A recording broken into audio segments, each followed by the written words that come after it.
कोलकाता कांड में महिला डॉक्टर से दरिंदगी के बाद हुई निर्मम हत्या पर सियासी घमासान जारी है। बीजेपी ने पश्चिम बंगाल की ममता बनर्जी सरकार के साथ साथ राहुल गांधी और अखिलेश यादव पर भी जुबानी वार किया है। बीजेपी नेता और राज्यसभा से सांसद सुधांशु त्रिवेदी ने इस मुद्दे पर करारा वार किया। उन्होंने कहा कि दो लड़कों की जोड़ी अपराधियों की हितैषी बन गई है।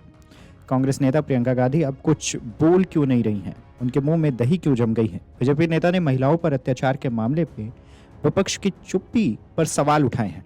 उन्होंने पूछा है कि आखिर सोनिया गांधी और कांग्रेस इस मुद्दे पर चुप क्यों हैं। क्या कुछ बोला है, सुनिए इस वीडियो में। समाजवादी पार्टी का तो डीएनए ही क्या है, अपराध और अपराधियों का सहज साथ। यूपी के जो दो लड़के हैं, जो चुनाव के समय कहते थे दो लड़के, उन लड़कों के साथ के जो लोग हैं वो गलती नहीं अपराध कर रहे हैं। जब से ये दो लड़कों की ताकत बढ़ी है, तब से अपराधियों की हिम्मत और हिमाकत भी उसी अनुपात में बढ़ती हुई नजर आ रही है। दुखद, जघन्य और दुर्दांत घटना जो कि पश्चिम बंगाल में हुई, और दुख की बात यह है कि वहां पर इससे भी अधिक विभत्स तरीके से अपराधियों को संरक्षण देने का जो प्रयास किया जा रहा है, जब मांग की जा रही है कि सीबीआई को वो जांच दे दी जाए, तो आप ये कह रही हैं कि इतने दिनों तक यदि ये ना हो सका तब सीबीआई की बात करेंगे। मेरा सीधा सवाल और आरोप है तृणमूल कांग्रेस की सरकार से कि इतने दिन की मोहलत किस लिए दी जा रही है।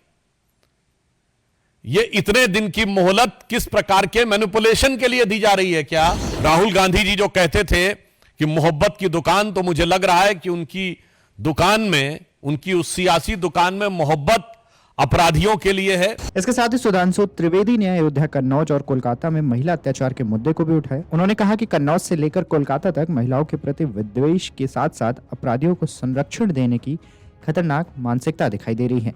उन्होंने विपक्षी दलों पर निशाना साधा है, डॉक्टरों पर हमले और उनकी सुरक्षा का मुद्दा उठाया है।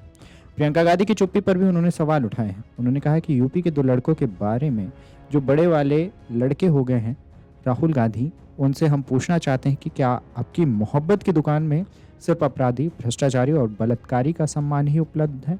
अधीर रंजन चौधरी ने ममता सरकार पर भी सवाल उठाए हैं। फिर राहुल गांधी किस मुंह से टीएमसी के साथ गठबंधन कर रहे हैं? सुधांशु त्रिवेदी ने इंडी गठबंधन में शामिल सभी पार्टियों से कोलकाता मामले पर चुप्पी को लेकर भी सवाल उठाए हैं। उन्होंने यूपी का जिक्र करते हुए उस बयान का भी जिक्र किया जिसमें कहा गया था कि लड़कों से गलती हो जाया करती है। सुधांशु त्रिवेदी ने आगे कहा है कि जब से दो लड़कों की ताकत बढ़ी है, तब से आपराधिक तत्वों की हिम्मत और हिमाकत भी तेजी से बढ़ती नजर आ रही है। इस समय इन दोनों लड़कों से गलती नहीं हो रही है, इनसे अपराधियों के संरक्षण करने का अपराध किया जा रहा है। इस दौरान उन्होंने विपक्षी पार्टी पर भी गंभीर आरोप लगाए। उन्होंने कहा कि इससे पूर्व में ही ये पार्टियां अपराधियों को और यहाँ तक कि आतंकियों को भी प्रश्रय देती रही हैं। बीजेपी सांसद ने अखिलेश यादव से सवाल किया है, जब आपकी पार्टी के नेता सीधे इस प्रकार के दुष्कर्म में संलिप्त हैं, इससे उपरांत भी आपकी ओर से कोई प्रभावी नहीं किया गया। इसकी जगह इन आरोपियों को कवर फायर देने का प्रयास किया जा रहा है। दोनों दल एक दूसरे को कवर फायर दे रहे हैं। अखिलेश यादव के पीडीए पर भी सवाल उठाए गए हैं। उन्होंने पीडीए पर कमेंट करते हुए इसे परिवारवादी, दबंग और अपराधी बताया है। उन्होंने कहा कि इनका असली चेहरा है, ये इनके राजनीतिक डीएनए में है। बहरहाल इस खबर पर आपकी क्या राय है, हमें जरूर बताएं। Video desk amarujala.com। अगर आप ये वीडियो YouTube पर देख रहे हैं तो हमारे चैनल को सब्सक्राइब करें और बेल आइकन को दबाना ना भूलें। अगर आप Facebook पर ये वीडियो देख रहे हैं तो हमारे पेज को लाइक करें।